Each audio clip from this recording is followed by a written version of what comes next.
Welcome to our continuing series, Questions and Answers, from the works of Sri Aurobindo and the Mother. Today, Delight, Part 7, from Sri Aurobindo. If Brahman were only an impersonal abstraction, eternally contradicting the apparent fact of our concrete existence, cessation would be the right end of the matter. But love and delight and self-awareness have also to be reckoned. The universe is not merely a mathematical formula for working out the relation of certain mental abstractions called numbers and principles to arrive in the end at a zero or a void unit. Neither is it merely a physical operation embodying certain equations of forces. It is the delight of a self-lover, the play of a child, the endless self-multiplication of a poet, intoxicated with the rapture of his own power of endless creation. We may speak of the Supreme as if he were a mathematician working out a cosmic sum in numbers, or a thinker resolving by experiment a problem in relations of principles and the balance of forces. But also we should speak of him as if he were a lover, a musician of universal and particular harmonies, a child, a poet. The side of thought is not enough. The side of delight, too, must be entirely grasped. Ideas, forces, existences, principles are hollow molds unless they are filled with the breath of God's delight. These things are images, but all is an image. Abstractions give us the pure conception of God's truths. Images give us their living reality. If idea, embracing force, begot the worlds, delight of being begot the idea.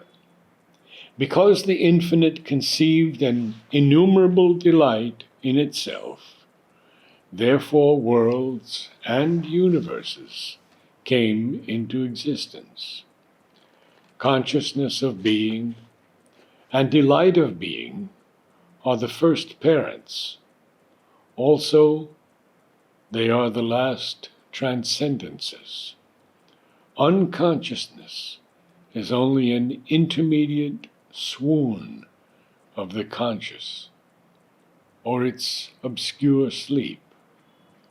Pain and self-extinction are only delight of being running away from itself in order to find itself elsewhere, or otherwise.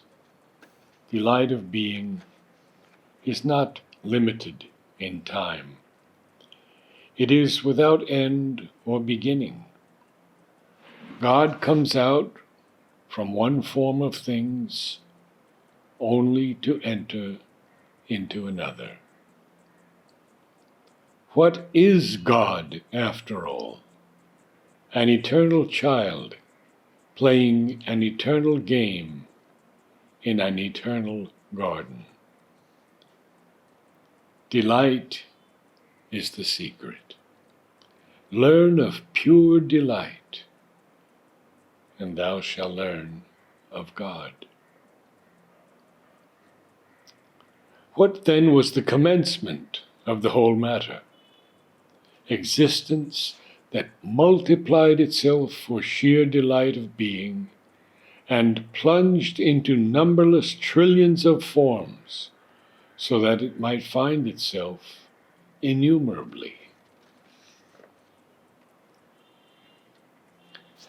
Man is in love with pleasure.